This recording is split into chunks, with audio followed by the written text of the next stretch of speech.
Hey everybody, RockPaperMario here, and welcome back to Let's Play Sonic Mania. We are here in Oil Ocean Zone, which obviously is another throwback to Sonic the Hedgehog 2. But this is the thing, like this is like one of the stages where it's really noticeable. That, oh my god, I didn't even know you could fall through there. Oh well. This is one of the stages where there are really noticeable differences in this stage. Oh look, a bonus ring. I didn't even know that was up there. Okay, well here we are, catch the UFO. Since I'm like starting to consider showing off all of these on screen, I might as well show them now and make my make my time easier down the road. What number is this even? Is this number 4? I showed off number 5. I showed off number 5 with Knuckles randomly in the last video, which I don't know where that came from. But this one actually, or is this number 3? I can't even remember which one this is. I'll have to wait until I hopefully get it to be able to see that. But this doesn't feel like number 4 unless it is. This feels like it's number 3. Can you please like take that shortcut? Thank you. Because then you come up here and there's like this little way in to go to the left, and he doesn't even take that way. It's like I'm pretty sure I've got this. I'm pretty sure I've caught this UFO on Mach 2 before without even having to get like the Mach 3 boost, because there are just so many shortcuts like that he doesn't even take. And then he goes like all wiggity whack going through that section instead of even going straight on. And then look, I got ahead of him and got him. See, it's like not even that difficult. Which one is that? That's number 3. Okay, so what do I need to show off now? 4, 6, and 7? I can't believe I got number 5 as Knuckles randomly first go. That just came out of nowhere. But yeah, back to like the matter at hand. I keep getting distracted here. If it's not by special stages, it's by Knuckles. Obviously, in Sonic 2, there was no flame shield, so playing through Oil Ocean with the flame shield is a first here.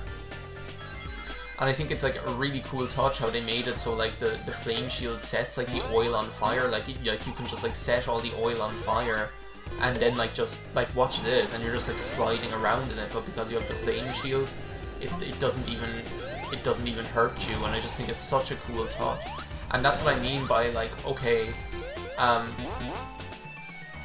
even happened here?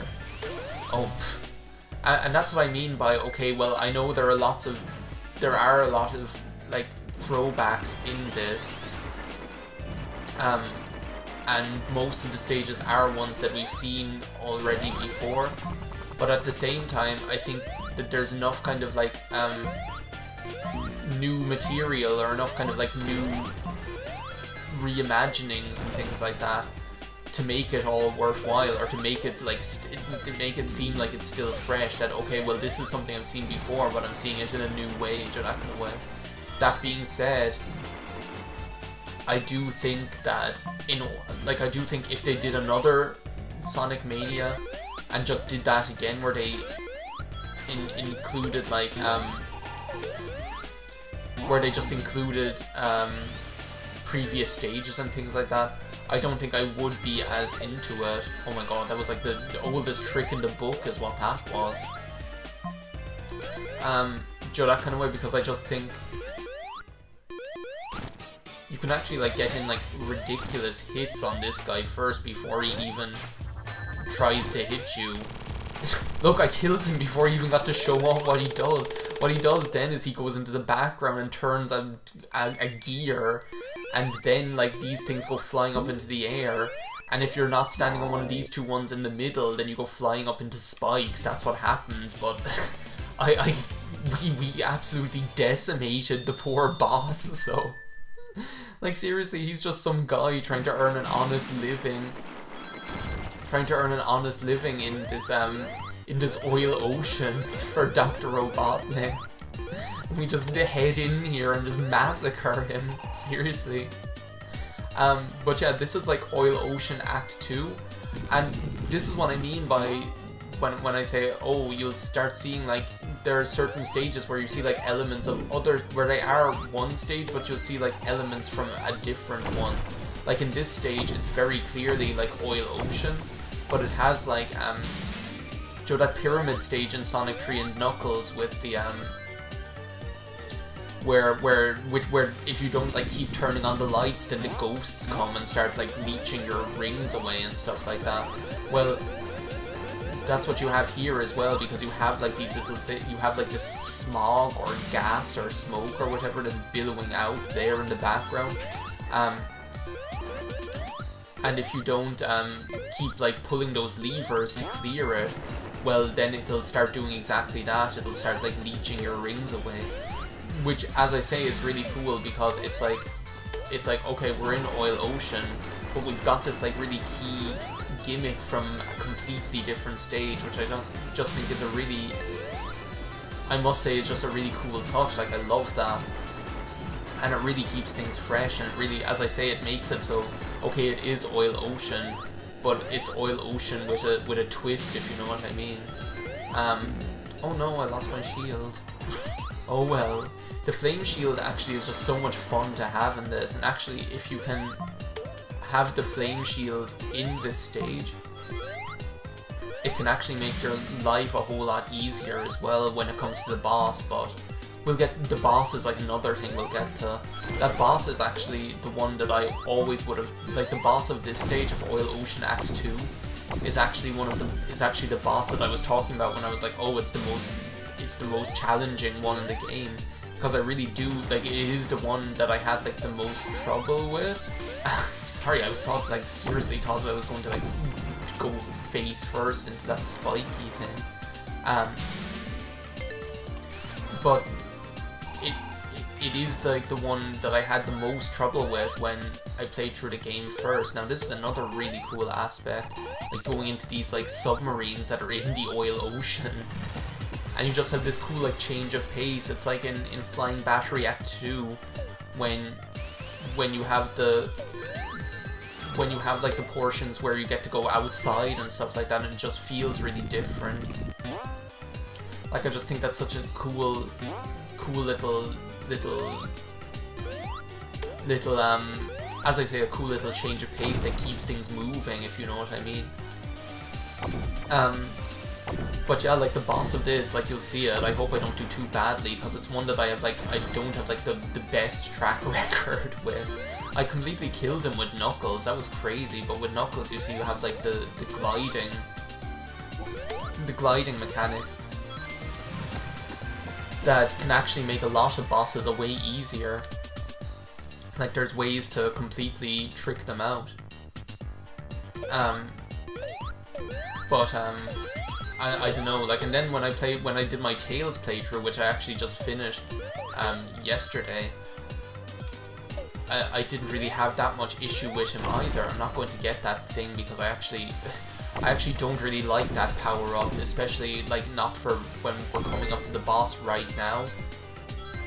But yeah, one thing I did learn is that if you go over here, you can get like a load of ridiculous hits in on him, like randomly out of nowhere. But yeah, this is kind of like this boss, this kind of like this octopus boss is another boss that has kind of like it has elements from the original Oil Ocean. See, look, this is what happens here, because when you lose your rings, you lose your rings. It's absolutely ridiculous, and I don't know whether I'm going to be able to beat him now at this stage, because I just didn't do a very good job making sure. Like, I suppose what I could have done is just got over here. I think that's actually the key to it more than anything, is realizing which side of the screen you're on. I thought that like hook was going to come out and get me. It's like yo ho, near the hooks I'll never go. So look,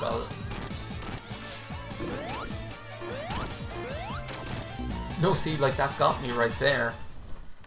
And this is like the problem that I had with this boss, like the first time. It can actually be like a real challenge is what it is.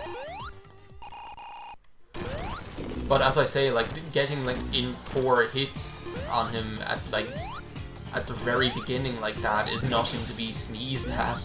Yo ho, near the hooks I'll never go. Marsupopulous go. It's like, what a name.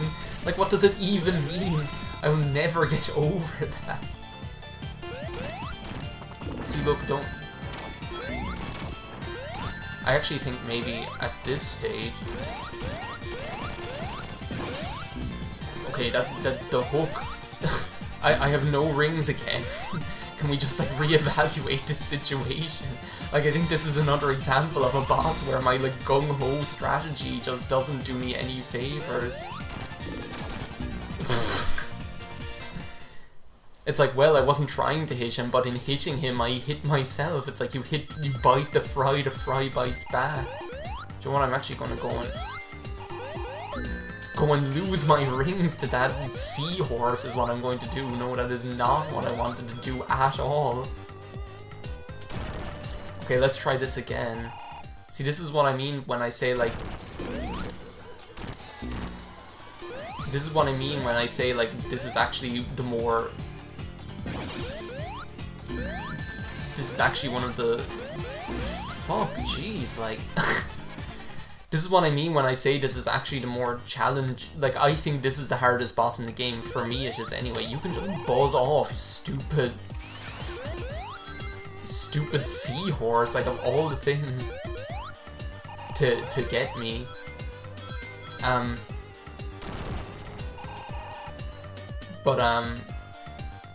Yeah, like, this for me, this is, like, the most challenging boss in the game, like, without a shadow of a doubt. Like, there's no other boss in this game that gives me as much trouble as this boss does. Like, I've already, like, well, except for the Casher Killer as Knuckles. Seriously. No, see, I didn't want to get trapped in there, I wanted to go over here. Because what I might do is I might start doing my slow and steady wins the race approach with this guy as well. Because apparently, like, being all gung-ho just isn't the right way to go about this. And maybe that's why, for me, it is like the most challenging one, because the thing is, like... Fuck. Okay, you have a ring, that's okay. Like, this is the most challenging one because it really is, like, one where there's nowhere that you can even begin to stand. There's nowhere that you can even begin to stand here and get purchase, is what I'm trying to say. Like there's nowhere you can even begin to kind of have, like, a safe spot. Like, there isn't a safe spot with this boss. Why am I doing it like that? Jeez. Okay, well, I've got that out of the way now, at least. And then, like, when you get down into the oil, that's, like, another thing. When you get down into the oil, it can be so hard to get up out of there as well. And I remember, actually, when I did beat this as Knuckles, that's why I completely, like, fucked him up. Is because, like, that's how I, like, completely just fucked him up, is because I had the fire shield. And if you have the fire shield, then those, like, bullets that those things shoot out don't even hit you. Because actually, any of those shields that you have, like the water shield, or the lightning shield, or the fire shield, or any of those, they actually make you immune to bullets like that. Like, you probably saw it, like, anything that's kind of like a bullet or a ball that something shoots at you. Except the things that the ball hog shoots at you, like, in, later on in the game. Like... Okay, well, here we are. Now we've got him. So, jeez, like, really, slow and steady wins the race, as per usual. Like, that, like, you're immune to them, so if you have the fire shield, you can pretty much just hang out down, like, you can really, like, you're far more safe than if you don't have it. But it's just so hard to keep hold of it, going through the thing. Here we are in Laverys Zone. How much time do we have? We actually have time. I'm going to do Act 1. This is another... This is when I was telling you guys, like, oh, when I saw that this zone was in the game, I was just completely blown away. I have no time for doing that stupid walker thing. I was just completely blown away, because you guys know from my playthrough of Sonic 3 and Knuckles that Laverys Zone, I just love the music in this place. It's just so good, and it's like, seriously, like, I love the music in Laverys Zone so much.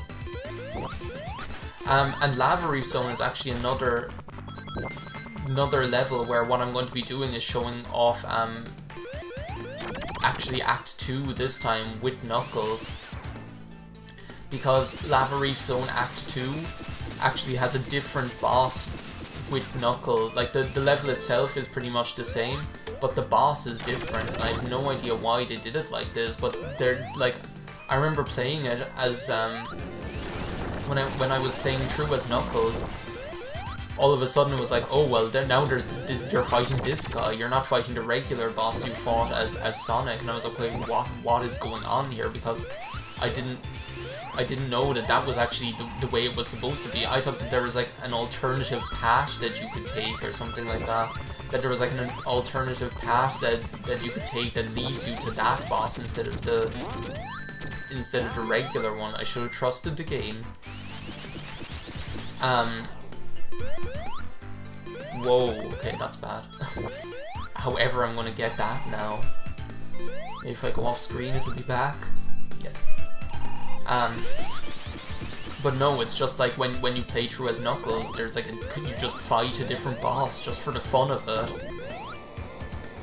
And it's funny because like actually now that I've seen what the final boss is, you actually kind of almost have to play through the game as Knuckles to be able to not be able to understand, but like when to be able to know what's going on, kind of is what I want to say. Oh, I forgot you can't like do the dash drop when you have the lightning shield. What is the point of this? I have no idea. What is this? Oh, a flame shield? Well, I'm not sure I wouldn't prefer the lightning shield. The lightning shield is my favorite one. The flame shield is cool as well, but the thing is, like, I think the flame shield is only useful for like the immunity you get to fire, whereas like the lightning shield lets you like pick up so many rings that it's unbelievable. Like the lightning shield is so handy for actually just collecting lives. Okay, that is like one thing I don't like about having tails, because there's like some way, and this is the thing, maybe it's just me because I don't know how to actually control it or how to like do it on purpose, but randomly sometimes, like I'm used to Sonic 2 where Tails is just in the background. That's the thing, where he can't actually like lift you or anything like that. And then in this, randomly he'll like pick me up and stuff like that, and I'm like, no, go, and it like completely screws me over because then I don't know how to make him let go. And it can be really, that's one of the things that's like I almost wish that like for Tails picking you up, and Super Sonic is another thing. Like cause now that I have Super Sonic, there were like those typical situations where I wanted to do that dash drop thing,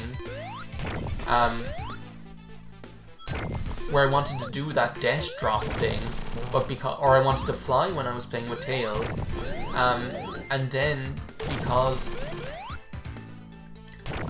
I had Super Sonic, what ended up happening was, oh, now you have Super Sonic, congratulations, well you're not able to do this move anymore because you have to turn into Super Sonic. Joe, that kind of went, okay, where am I supposed to be going here? This is almost like Hilltop Zone as well, like if you remember that from Sonic 2. Okay, I got confused there for a second. And then I got like conflicted because I wanted that extra life. But yeah, I think I kind of like screwed myself over there a little bit. But yeah, and I think like, oh well, look, this isn't the Dark Ages anymore. This isn't the Dark Ages anymore. We have controllers that have several buttons, you know. you could allocate a different button to Supersonic, or you could allocate a different button to Tails flying if you really wanted to. Okay, can I get on top there? If you really wanted to, you could allocate like a different button to having Tails pick you up, or to activating Supersonic without like this irritating situation where you think you're going to do one thing, but you end up doing something completely different because you have Supersonic, or because you have Tails with you, to that kind of way. Or at least make it clearer like what you do, because the thing is, I'm pretty sure what happens is Tails has to be flying, and if while Tails is flying you press like A while you're over Tails' sprite, that's when he's going to pick you up and fly. But that's so kind of like it's so kind of random that you would never even think of activating it yourself, but it does. So because of that, you're not kind of conscious of it, and if it does get activated, it's like randomly when you're not expecting it, because you don't expect it to happen, and then you end up like getting massacred. Okay, this is like a really like fun throwback to these things that were in Sonic 3 and Knuckles as well, but also what this boss reminds me of as well. It has like elements of the of Mystic Cave Zone in Sonic 2 as well. Just like the way it is, like the way you have to like watch out for these things, like these spikes falling out of the sky. And then what will happen is like he'll like lose his armor after a certain amount of time, but you have to be careful because actually, like when he's like red hot, when he's super hot fire, you actually can't hit him because it'll actually hurt you, because obviously it's red hot molten metal. So that's Sonic got through Act 1 of what's this place even called again? Laverys Zone. And we're going on to the beautiful Laverys Zone Act 2, which, as we all know from Sonic 3 and Knuckles, is like a crystalline paradise. So we're going to do that in the next level, as well as showing off Laverys Zone Act 2 with Knuckles. So see you next time. Thanks for watching. Bye now.